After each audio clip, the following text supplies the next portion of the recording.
Hello बच्चों, कैसे हो सब। बेटा आज का जो हमारा टॉपिक है वो है electric field due to a uniformly charge infinite plane sheet, application of Gauss theorem. गॉसला ही पढ़ रहे हैं हम।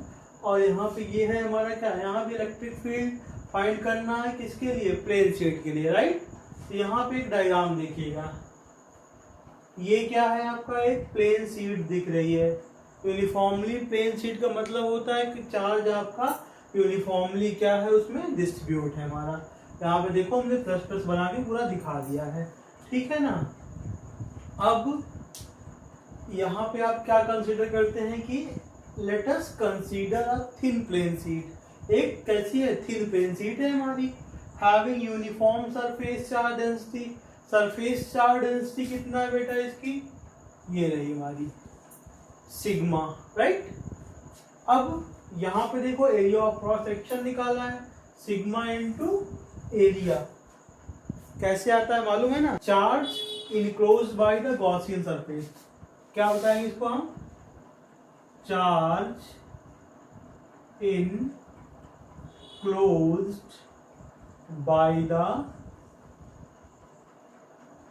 Gaussian surface, Q is equal to sigma into area.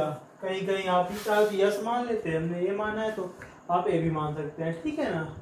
अब यहाँ पे देखिएगा, हमें कैलकुलेट करना है, to calculate the electric field at point P। कहाँ पे, इस पॉइंट पे या इस पॉइंट पे, ठीक है। दोनों साइड में पॉइंट माने इक्वी डिस्टेंस है, इस साइड भी R है और इस साइड भी आपका क्या है, R है। टोटल की अगर कोई बात करें क्या बताएंगे आप, 2R। ये लेंथ है कितनी है, ये 2R है, right. To calculate the electric field at point P, distance R, कितनी डिस्टेंस है, R। कहां से, इस जो सीट दिख रही है, इस सीट से कितनी डिस्टेंस पे है, R, राइट। अब हम देखेंगे bye the symmetry, okay.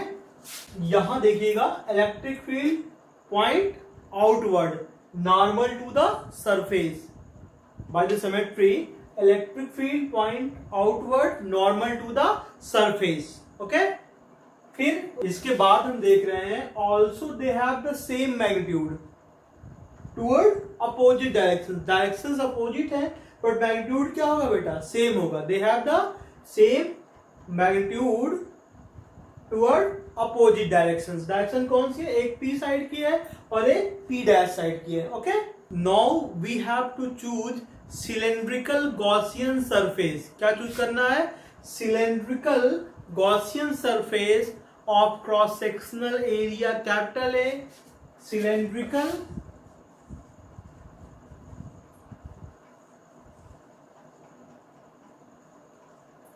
Gaussian surface of cross sectional area capital A. Cross sectional area कितना हो गया इसका, कैपिटल ए। लेंथ कितनी है, 2R। With its axis, with its axis perpendicular, किसके परपेंडिकुलर है, सीट के। सीट के क्या, ये देखो ये सीट है, ये परपेंडिकुलर है, तो 90 बन रहा है T पॉइंट। चाहे ऐसे ऐसे ले लो, चाहे ऐसे ऐसे ले लो, ठीक है। Perpendicular to the sheet. तो ये इतनी राम कहानी तो आपको लिखनी पड़ेगी बेटा, ठीक है ना, क्योंकि एक्चुअल में उसमें हो क्या रहा है, कर क्या रहे हो। देखो आपको थोड़ा सा हम लोग क्या है कि राइटिंग पर्पज से हमें दिक्कत होती है समझने में, तो हमें टफ समझ में आता है कि लिखा क्या जाएगा। हम डेरिवेशन समझ जाते हैं, डायग्राम समझ जाते हैं, बट मैटर जो लिखना होता है वो हमें डाउटफुल रहता है। तो मैटर को समझने के लिए आपको करना क्या होगा कि सबसे पहले आपको डायग्राम की पूरी मिस्ट्री समझनी होगी कि डायग्राम क्या कह रहा है, और वो समझ जाएंगे तो आप आसानी से क्या करेंगे, उसको लिख लेंगे, राइट।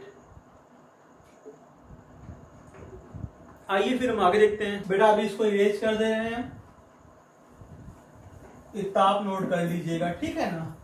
नोट्स भी चाहे तो बना सकते हैं। यहां देखिएगा, as the line of force are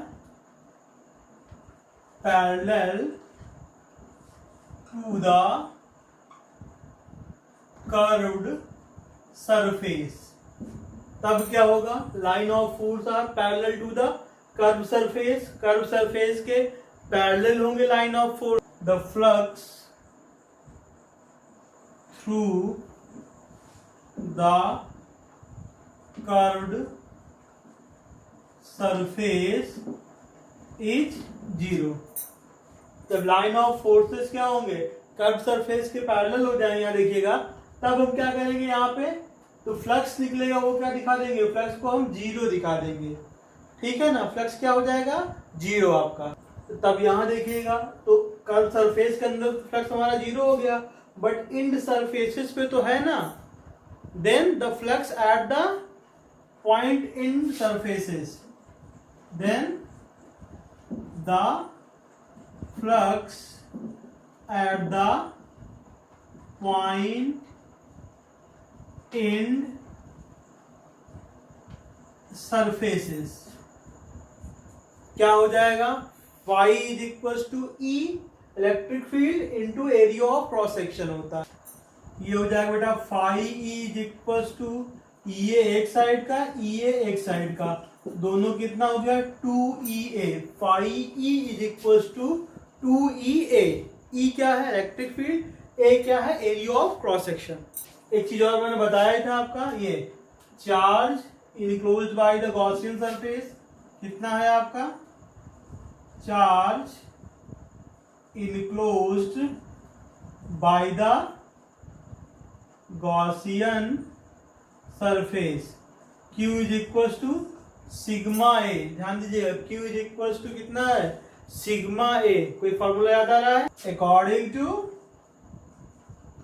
कौन theorem, Gauss theorem, Q by epsilon not, phi E is equals to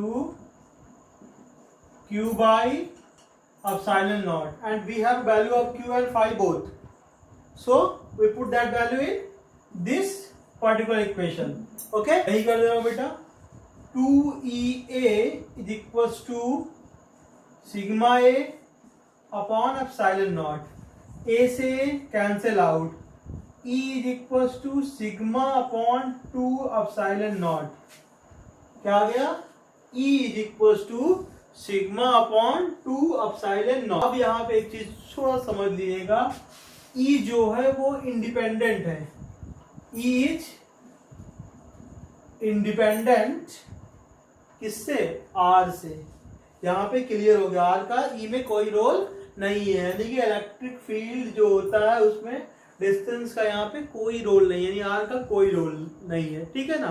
कभी कभार स्पेशल केस के लिए पूछ लेता है आपसे, तो उम्मीद है कि समझ में आया होगा। कोई डाउट हो तो आप कमेंट सेक्शन में बता दीजिएगा, ठीक है। तो अगर कहीं पे किसी पर्टिकुलर पॉइंट पे आ रहा होगा तो हम कोशिश करेंगे अगली वीडियो में इस पॉइंट जो आपका मतलब कंफ्यूजन वाला है उसको क्लियर करके हम नए पॉइंट पे चलेंगे। Okay, thank you so much for watching.